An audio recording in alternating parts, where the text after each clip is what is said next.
All right, listener question today. I downloaded the Practice Score Competitor app and noticed that I'm losing a lot of time on my draw and transitions. I do them on the move and it doesn't affect my time much. Is there a drill you recommend for transitions, particularly a wider transition when the targets are several feet or yards apart? We're going from, say, a leaning target to a standing one. Let's see, working, it's getting better, but anyway. So let's just talk about this. First off, I think it's flawed thinking to think about target transitions with a time goal. At the higher levels, you could look at everything and say, I drew to this target in this time, I got to this target and shot in this time, and then my split was this, blah, blah, blah. Those numbers are important and do mean something, but don't think about target transitions in a time manner. The reason for that is most people that do that end up juicing the gun too much or putting too much muscle, trying to kind of shove the gun at the target to get it there quickly. Or if they're doing multiple targets, it looks kind of like this because you're trying to hurry up and get the gun to the next target. Instead, I think you should be thinking about the precision of getting the gun from spot to spot immediately in the most direct path. So, for example, let's say there's just a target here and a target here. If I shoot and then I kind of bring the gun back in and go back to the other target, that'd be a no-go. If I bring the gun over, and then it goes past and I have to bring it over to find the target, that would be a no-go. Sometimes people do a little bit of a U between the target transitions. That would be a no-go. So what I'd be looking for is just spot to spot. Look, look, look, look, look, look, look, look. And for doing that, I'm trying to relax and not use my shoulders or push on the gun fast. Instead, I'm really trying to be aggressive or push, but visually. So eyes, find the very middle of the target, wait for the sight to get there, then I find the next target exactly where I want the bullets to go. The sight goes there, and then I'm working on kind of finessing the gun and bringing it exactly where I want it to be. But not in the form of that I'm going to try to time it. So the other part to this, the timer part of it, is when the gun gets there, are you breaking the shot immediately? Well, what I'm going to suggest is the route, getting the gun to the target, is part of the equation, but the other part of the equation is when you choose to pull the trigger.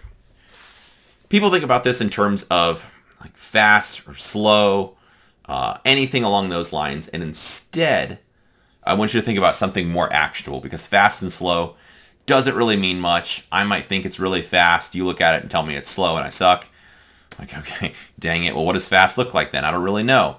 So what I think you should do is have in your brain or be programming what the sight should look like before you pull the trigger. For most shooting, I'm going to propose you use two different aiming schemes. For close, out to maybe just getting to be mid-range targets, just reacting to the color of the sight will be enough, and then it's time to pull the trigger. For example, if I'm going to shoot right here, I'm looking, I'm not going to look up until the sight gets there. As soon as I see red hit my eye line, that gives me permission to pull the trigger. Over aiming, for this instance, would be, let's say the target's at 5 yards. I look, wait, the sight comes up, it stops, stabilized, the dot looks like a dot, then I decide to press the trigger. That would show up in the app as a transition time. But in reality, if you actually looked at all the aspects of it, it wasn't that you were slow in getting the gun to the target. You were slow in reacting to the right sight picture. So we talked about reacting to the color. The next one I'll say is just kind of reacting to the sight, the dot looking like a dot. So kind of two different categories within that. The dot looks like a dot. It's stopped, stable, not moving, absolutely perfect.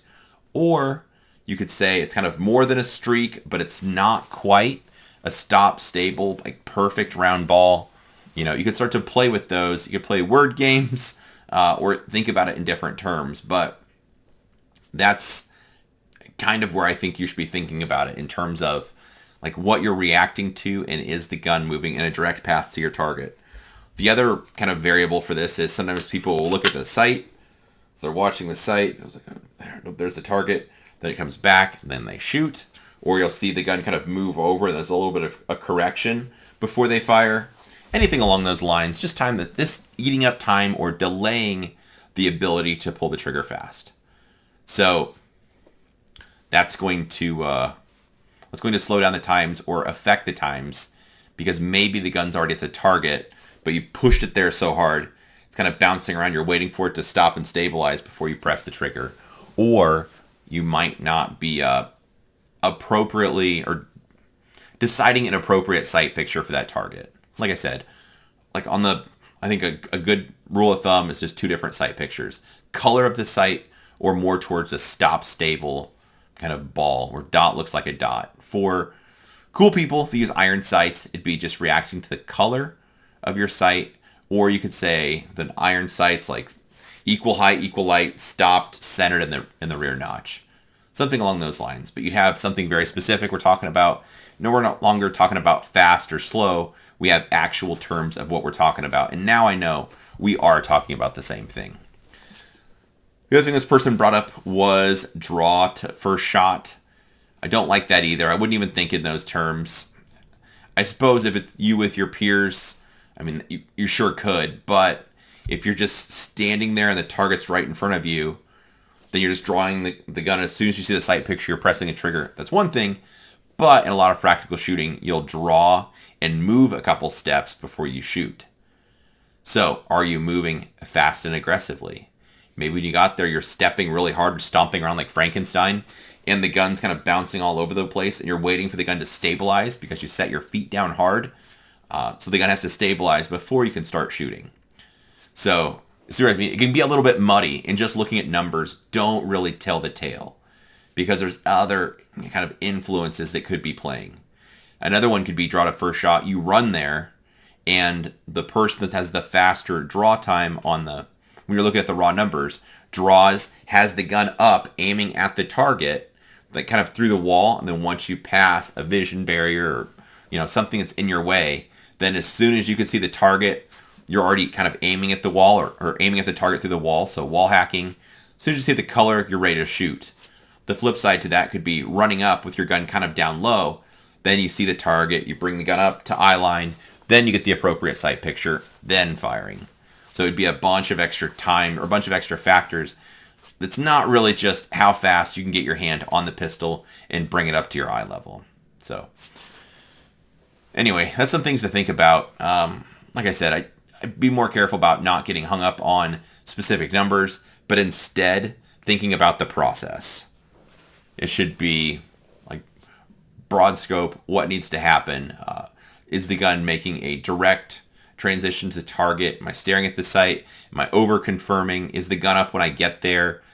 Kind of all those things are what kind of tells the full tale. So if you're kind of outcome focused and just looking at the timer, it's sometimes tough to tell what's going on. Instead, if you look at the small little details of what's going on or what didn't happen, that'll tell you a lot. So anyway, like, share, subscribe, all that crap. My wife's calling, so time to call it a day. Thanks for watching.